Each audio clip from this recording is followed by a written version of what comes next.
Raúl, ¿cómo recuerda esa época en que usted era vendedor de computadores en vez de poeta? En realidad era terrible y divertido porque yo hacía poesía. Entonces tenía que ponerme terno, corbata y usar esos maletines de formalita y me sentía muy mal, pero al final duré harto tiempo, o sea, fueron como 3 años. Y ¿Lo claro, echaron porque no vendía nada?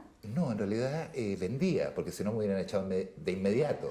Pero, pero, pero recuerdo, pero nadie sabía en realidad que yo escribía. ¿No le ¿Ah? contaba nunca a los clientes, Los clientes no tratando de tenían, convencerlo, claro, no le no, los contaba que era clientes no poeta? tenían la menor idea porque ahí los habría desconvencido por inmediatamente, pero los que sabían eran mis compañeros de trabajo. ¿Ah? Y ni los jefes, solamente mis compañeros de trabajo. Entonces fue algo, como te digo, era terrible y divertido para usar estos maletines James Bond, que se llama, que uno ponía dentro cualquier cosa, ¿te fijas? Entonces me da un poco de vergüenza salir así. Si eso no correspondía a la imagen que yo tenía de mí mismo. ¿Ah? ¿Qué le molestaba más, la imagen de poeta frente a los clientes o la imagen de vendedor frente a la poesía? Mira, créeme que me molestaba más la imagen de vendedor frente a la poesía. ¿Ah? Porque la otra por lo menos me quedaba callado, ¿me entiendes? Pero esta estaba todo el día, entonces tenía que ir al centro, al Paseo Humada, a pasearme con este maletín y me sentía pésimo. ¿Ah? Muy buenas noches. Hoy estamos con Raúl Zurita, el gran poeta de la nueva generación. Su obra ya ha sido traducida a varios idiomas, entre ellos el inglés, el italiano y el ruso. Para muchos es el nuevo Neruda y ya sueñan con un nuevo premio Nobel. Para otros, en cambio, Zurita es simplemente un loco capaz de tirarse ácido en los ojos y de quemarse el rostro con un fierro caliente. Con él hablaremos hoy de lo público y lo privado.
Usted dijo hace un tiempo atrás que el amor era un problema político de primerísima importancia. ¿Qué quiso decir con eso?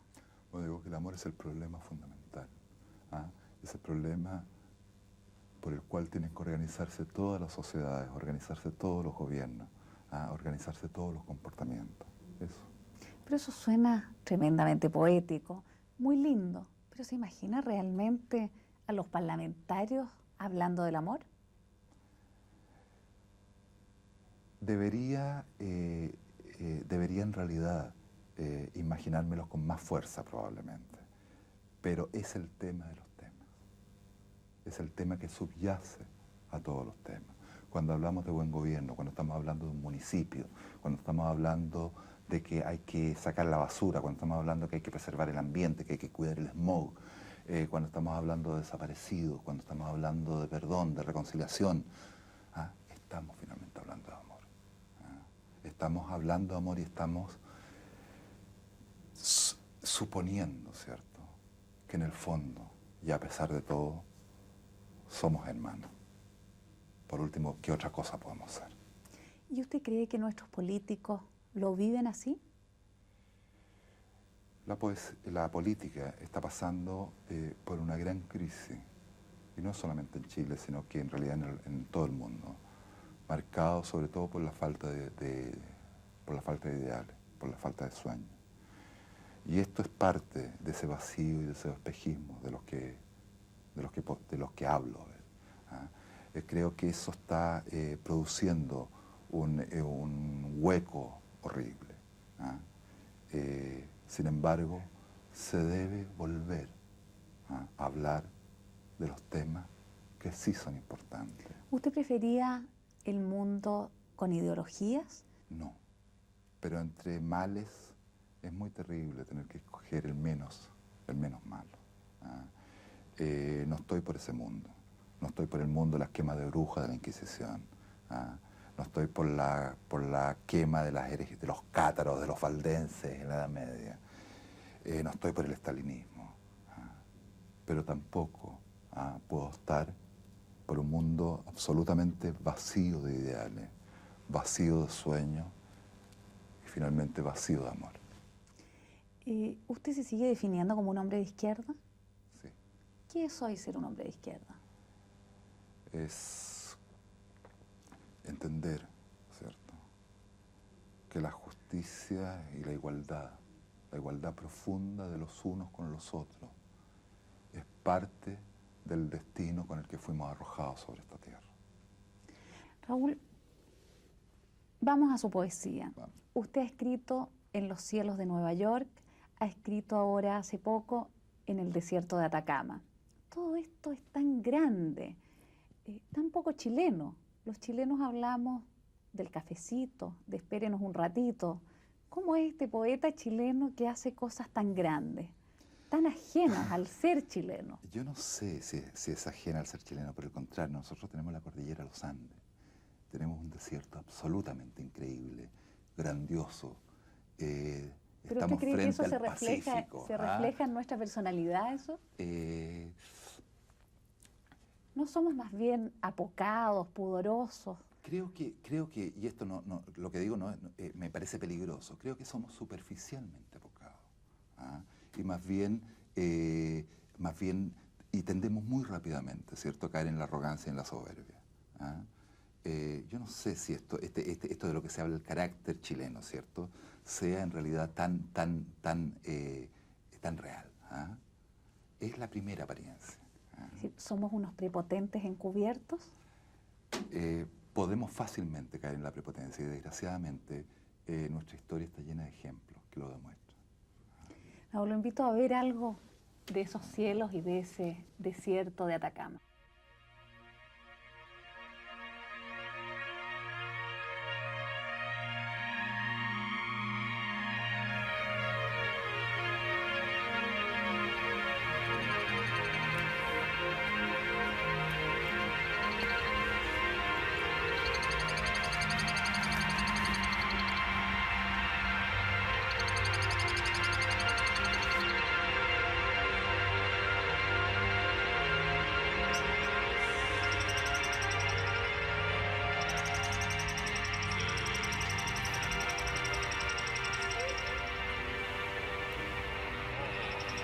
Ni pena ni miedo, dice ahora nuestra cordillera. ¿Qué quiso decir Raúl? Pena a Sí. qué, miedo a Eso quién. está hecho en el desierto de Atacama.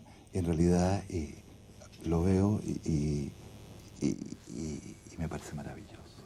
Realmente es muy bello. Pero lo entiendo, no como una obra, como algo de una persona, porque si no creo que no lo soportaría. Es demasiado. En realidad, eso, ni pena ni miedo, puede tener múltiples interpretaciones, y las va a tener, porque esto va a durar, va a perdurar. Pero es una frase, en el fondo,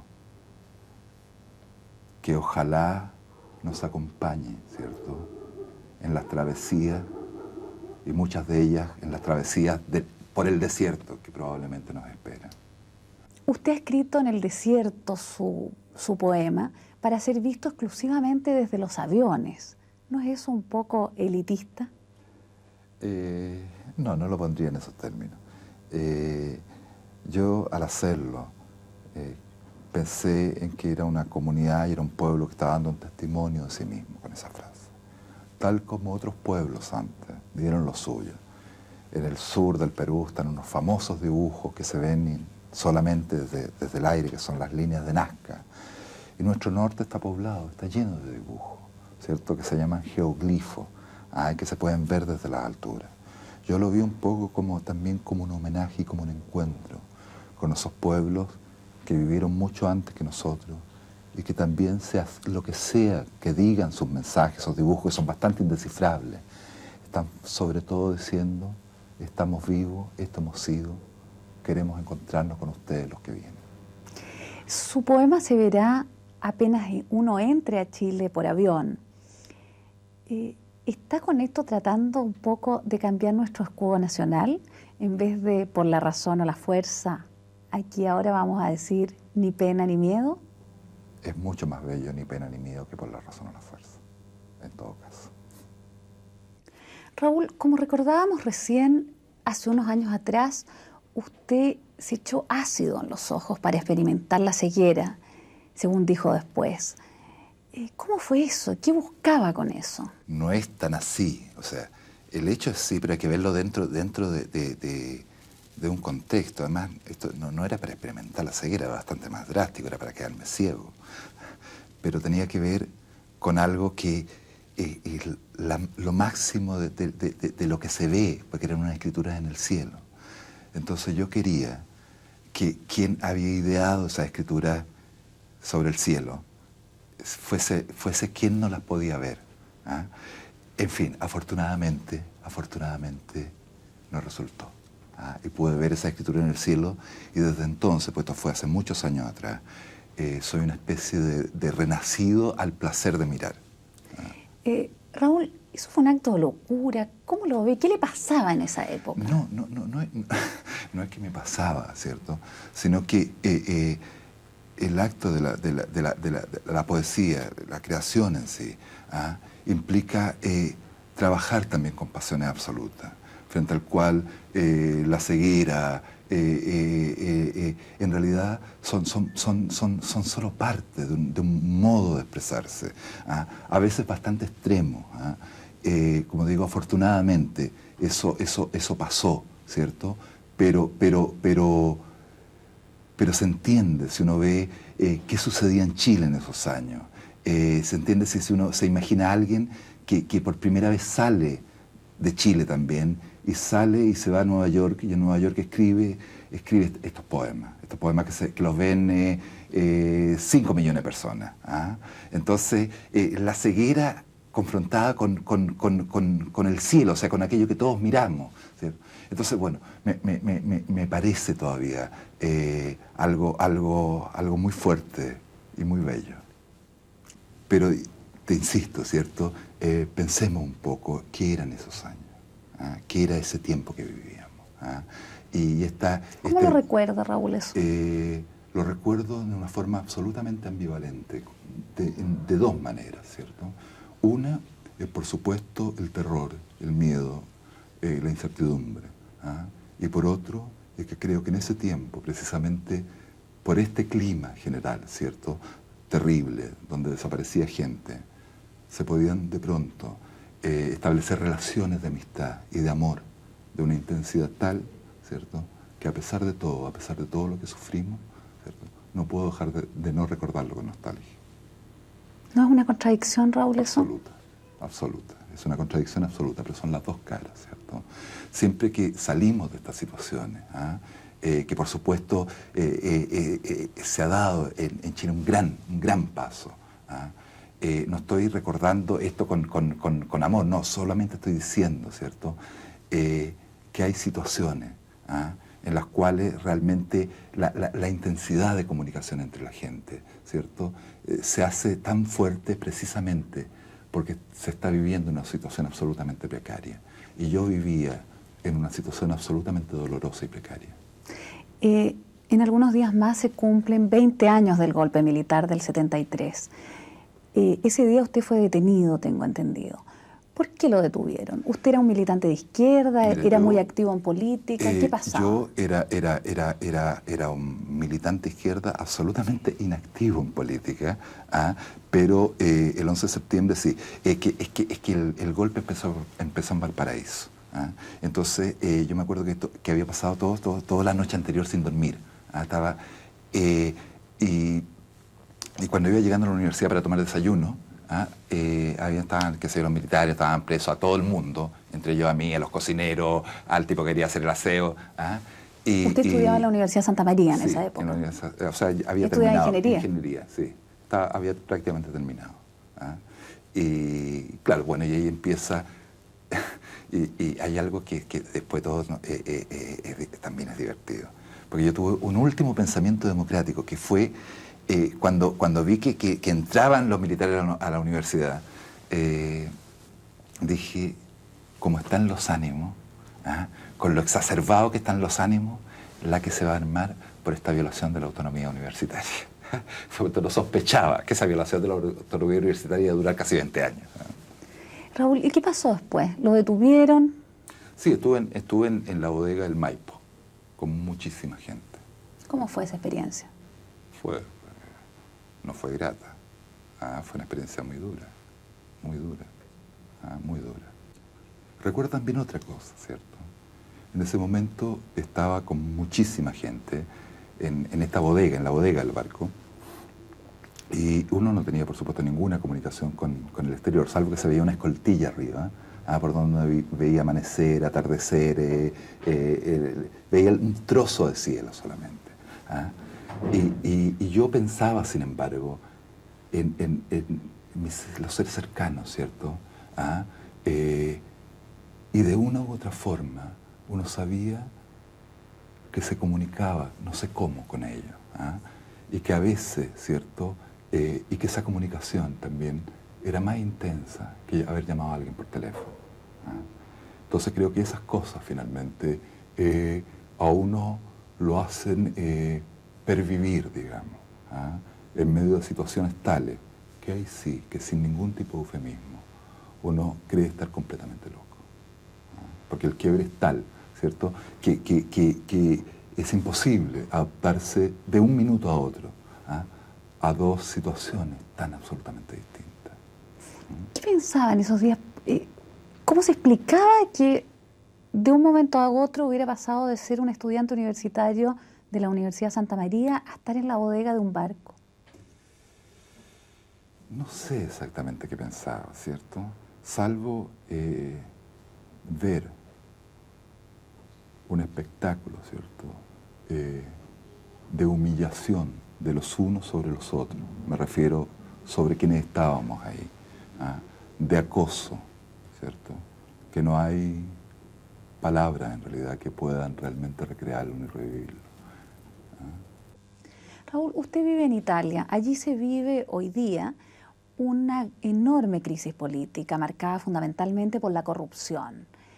¿Cómo se ven los políticos después de lo que ha pasado en Italia? Bueno, realmente en Italia hay un proceso de cambios tremendo. Pero sin embargo hay algo que me gustaría decir, ¿cierto? Que Italia es un país profundamente democrático en su vida diaria, su vida cotidiana.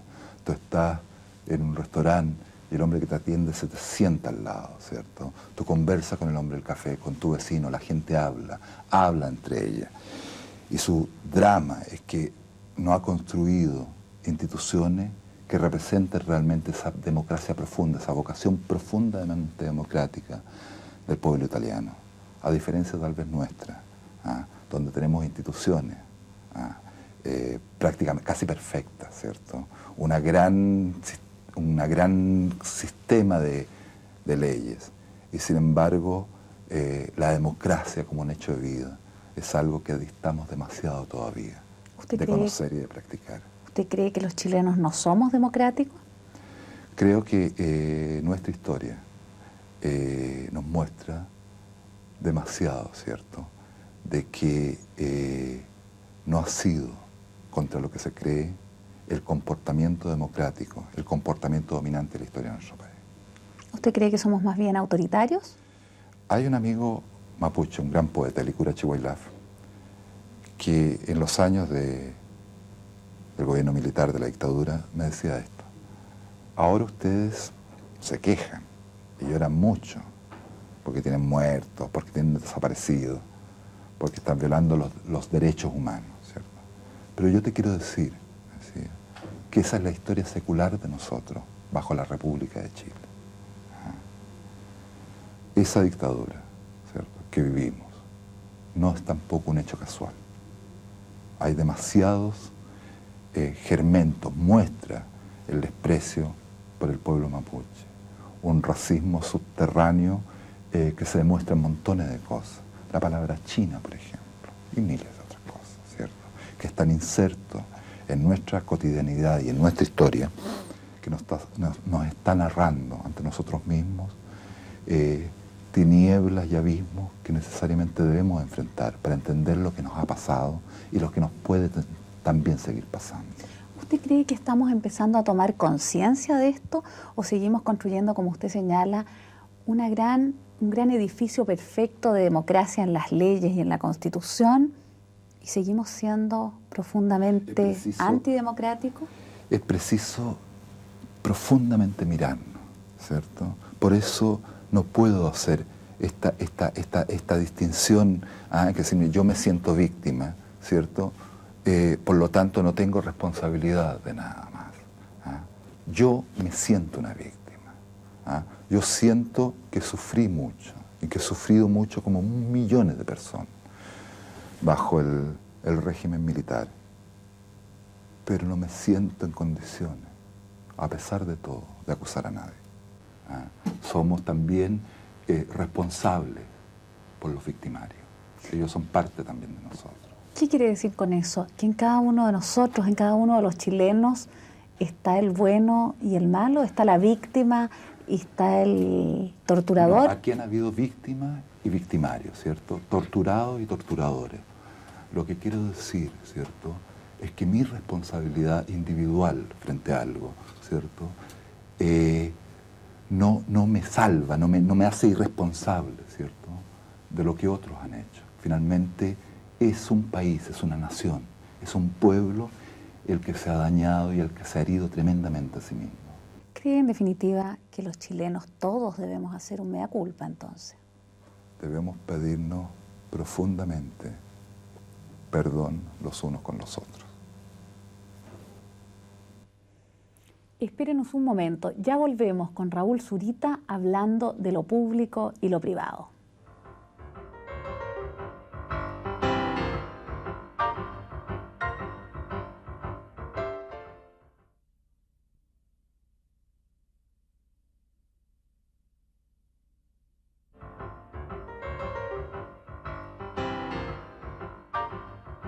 ¿Se imagina a los políticos hablando de poesía?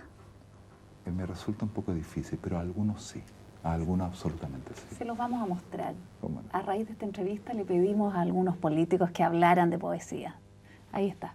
La poesía es el lenguaje del alma y en consecuencia en una sociedad como la nuestra se necesita mucho que el alma respire. La poesía, igual que en la vida, igual que la de tener una utopía, de tener un ideal al que aferrarse. Yo creo que la poesía para mí es juventud, es encanto, es alma, es espíritu, persona. La poesía es el medio de comunicación más perfecto, porque llega a todas las facultades del alma, a la emoción y al conocimiento. Me parece bien, me parece muy bien. ¿Alguna de las definiciones lo interpretaron? Hay algo con esto de la utopía, que es en el fondo este sueño irrenunciable, ¿cierto?, por convertirnos diariamente en seres humanos y por continuar siéndolo. Creo que más que la voz del alma, pero está bien, ¿cierto? Es este apelo que desde milenios siempre los hombres han hecho a través de sus artistas, a través de sus poetas, a mantener, ¿cierto?, al menos un sentido básico de la dignidad. Un hombre mínimamente digno no es un tipo que vaya a matar a otro. Raúl, los chilenos hoy día nos sentimos muy orgullosos de haber convertido este país en un país moderno, decimos. El consumo ha llegado cada vez a mayores sectores de la población. Nuestros centros comerciales están permanentemente llenos de gente. ¿Cómo se ve este Chile de hoy, este Chile moderno con ojos de poeta? Mira, creo que cuando realmente, ¿cierto?, se eliminen las desigualdades y las injusticias y la pobreza, ¿cierto?, realmente vamos a poder hablar de un Chile moderno en su sentido más amplio del término. ¿Ah? Ahora bien, hoy día cerrarse, ¿cierto?, cerrarse como sociedad es suicida, y de hecho hubo que abrirse al mundo. ¿Ah? Era una obligación. ¿Ah? Ahora, eso puede tener costos tremendamente altos, y uno de esos riesgos, ¿cierto?, cuando tú me hablas de este consumo, el riesgo es perderse a sí mismo mirando las vitrinas del Parque Arauco. Nicanor Parra suele decir que se nos conoce más por nuestros poetas precisamente que por nuestras hazañas políticas o militares. Bueno, eso es absolutamente cierto. ¿No se nos conoce hoy día más por nuestro milagro económico? Creo que lo que se llama el milagro económico chileno efectivamente está abriéndose paso como imagen en estos países, absolutamente, sin duda. ¿Ah? ¿Desplazando nuestra poesía? No, nunca podrá desplazarla, al contrario. Tener la ilusión de eso es una ilusión, y una ilusión peligrosa. Raúl, usted ya es un poeta consagrado. ¿Cómo se vive la fama? ¿Le gusta ser famoso? Es curioso porque, sinceramente, yo no me siento famoso. ¿Ah? Y ni siquiera, y soy absolutamente sincero, pienso en ello. Sí sé que estamos hablando de la más gran poesía, de la poesía más vasta y más bella que se pueda estar hoy haciendo. Y eso sí, me emociona y me importa. En medio de esta gran poesía, ¿se acuerda de su infancia de clase media pobre? Siempre, permanentemente, siempre. De mi madre, venida de Italia, viuda, de mi abuela, venida de Italia, de mi hermana, de 3 mujeres y un niño, estudiante de un liceo público, el Liceo Las Tarrias. Sí, me acuerdo siempre. ¿Y esos años de cesantía, cómo los recuerda? Recuerdo un poeta que mientras yo estaba absolutamente desesperado buscando trabajo, pero desesperado, ¿cierto? Me dijo, trabajar, ¿para qué te preocupas de trabajar, hombre? Hay que ser pobre, hay que ser solitario. Cuando lo recuerdo me da mucha risa, porque ese tipo, por supuesto, no era un poeta, ¿cierto? ¿Ah? No sabía, ¿cierto?, qué es realmente estar desesperado por encontrar un trabajo, estar absolutamente desesperado por conseguir algo, por sobrevivir. Años 74, 75, 76, yo hice muchas cosas, muchísimas, muy precarias todas. ¿Cómo cuáles? Era un tipo egresado de ingeniería, fui jefe de obra, vendí computadores y hice otras cosas al margen de la ley también. ¿Cómo cuáles? Ya han pasado 20 años, los delitos deben estar prescritos. Bueno, si están prescritos, en los años 64, 65 lo que hacía yo era robarme libros. Me robaba libros en las librerías, y no para leerlos, libros de medicina, de arquitectura, y se los vendía a los estudiantes que podían pagarlos o los vendedores de viejos. Entonces, al final, por supuesto, me pillaron, y fue tremendo. Pero... ¿Lo metieron preso? No, pero estuvo muy cerca. Pero al final había salido, con el tiempo, había salido mi libro. Entonces yo sabía y veía que mis libros estaban dentro de las librerías, pero yo no podía entrar porque no me dejaban. ¿Ah? ¿Era conocido como ladrón de Era libros conocido en como las ladrón de librerías? libros. O sea que primero de ser conocido como escritor de libros, fui conocido como ladrón de libros. Raúl, usted me hablaba recién de que se siente escribiendo una gran poesía. ¿Se siente ya a la altura de la Mistral o de Neruda? Mire, la Mistral es una santa nacional, ¿cierto?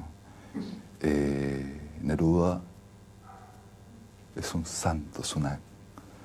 Entonces, precisamente cuando hablo y cuando hablábamos de esta especie de reserva a la que uno apela, está apelando a ello, ¿cierto? Está apelando a estas figuras, está apelando a esas obras. ¿Ah? Y yo, bueno, yo soy Raúl Zurita a secas. ¿Usted cree que los chilenos ya conocen a Zurita? Lo importante no es que los chilenos conozcan a Zurita, sino que yo los conozca a ellos. Nosotros salimos a la calle a preguntarle a la gente por Zurita. Lo invito a ver el resultado. No lo conozco. Yo sí, lo encuentro medio chiflado. ¿De qué rama de arte es Raúl Zurita? Y ese sucesor de Neruda tiene que ser un hombre muy importante. Buen poeta y sabe muchas cosas sobre la naturaleza, sobre la vida. Ni lo conozco. Por lo que dijeron que era un Neruda, el segundo Neruda, es porque el gallo tiene que tener pasta para ser poeta. Es un hombre maravilloso y me alegra mucho de que vaya a hacer que vaya a hablar por la televisión. Realmente es extraordinario. Soy una gran admiradora de él. ¿Y usted? No lo conozco, no lo ubico. No lo ubico. No puedo opinar porque no he leído nada de él. Me gustaría saber quién es Raúl Zurita. No tengo idea quién es. No sé quién es Raúl Zurita. Se está hablando de que es muy parecido a Pablo Neruda. Me encanta Zurita, he ido a varias de sus conferencias. No lo conozco. ¿Suena? Ah, el de los aviones, ¿o no? O sea, ya. El que escribió un poema en el desierto. Ay, ¿qué más? Bueno, lo importante en realidad no es que ellos me conozcan a mí, sino que lo importante es que yo los pueda conocer a ellos, que yo pueda ver esas caras, que pueda emocionarme con sus gestos, imaginármelo en el paraíso. Raúl, se dice que los chilenos en general somos envidiosos de los que triunfan. Se habla mucho del chaqueteo. ¿Usted ha sentido la envidia? Es una presunción hablar de que la gente, de que hay gente que puede tener la envidia. Sí, lo que sucede es que irrumpir, ¿cierto?, con una voz, con algo, crea a veces recelo, o se tocan o se hieren ciertas sensibilidades o ciertas ambiciones personales. Pero en realidad, la verdad es que no, ¿No se ha sentido agredido? Si me he sentido agredido, pienso que esas agresiones están condenadas a ser anécdotas frente a mi poesía. Recién lo acusaron de plagiar a Bob Dylan. ¿Qué le contesta a quienes lo acusan de plagio? Contesto que si a Gaudí, que hizo la Sagrada Familia, ¿cierto?, alguien le dijera, pero mira, la columna izquierda que está detrás de la columna derecha del altar menor es igual a la de la Catedral de Reims. ¿Ah? Le contestaría algo por el estilo, sí, claro, es igual. Esa columna exactamente dentro de la Sagrada Familia es igual esa columna a la columna de la Catedral de Reims. Qué fantástico. ¿Ah? ¿Qué piensa de esa acusación de plagio? Pienso que es una acusación inocente. ¿Ah? Está bien. Usted se ha definido claramente como cristiano. Sin embargo, lleva 3 matrimonios ya. ¿Cómo se combinan ambas cosas? ¿Se puede ser cristiano y divorciarse? Yo tengo 4 hijos, que son maravillosos, y estoy con una mujer, con Amparo, a quien amo profundamente. No ha sido ninguna vida, es un ideal de vida. Lamento haberme separado, pero el cristianismo, ¿cierto?, nos habla finalmente de otras cosas. La pelea sobre el divorcio o no divorcio, ¿cierto?, frente a las reales conmociones del corazón humano, no son más que peleas de notarios. No, es como hablar de dos cosas tan distintas. Lo mismo que hablábamos recién respecto a castigar a los culpables, ¿cierto? Frente al amor, frente al dolor de la pérdida, ¿cierto?, frente al dolor de la separación, sea cual sea la causa que sea, frente al amor total que se puede sentir por otra persona. ¿Qué son estas cosas de divorcio, nulidad, no divorcio? Te insisto, para mí no son más que peleas de tinterillo. Lo concreto entonces es que lo importante es vivir el amor. Lo fundamental es vivir profunda y sentidamente el amor. Es lo más importante. Raúl, ¿cuánto tiene que ver ese Raúl Zurita del cual hablábamos al comienzo de la entrevista, que se quemaba los ojos con ácido, con el Raúl Zurita de hoy, el que escribe en el desierto, el que es agregado cultural en Italia? Mira, quien habla ahora, ¿cierto?, es alguien que en un momento se vio y tuvo también que arrastrarse, o sea, arrastrar su cara sobre el polvo, sobre la tierra, ¿cierto?, probablemente porque desde allí también era posible ver el cielo, mirar el cielo. Mi sueño, lo que ahora pueda decir, lo que pueda hacer, no es algo que haya bajado de las estrellas. Es todo ese camino, ¿ah?, es todos esos hombres que fui y que sigo siendo, ¿ah?, es el mismo tipo. En el fondo, es la misma pasión arrojada. ¿Es el mismo tipo que salió del infierno y va camino al paraíso hoy día? Ojalá vaya el camino al paraíso. ¿Lo siente así? Es una pasión lanzada, una pasión que camina. Muchas gracias por haber estado esta noche con nosotros. Y a ustedes también, muchas gracias por acompañarnos hablando de lo público y lo privado con Raúl Zurita. Hasta la próxima semana con otro personaje de actualidad. Muy buenas noches.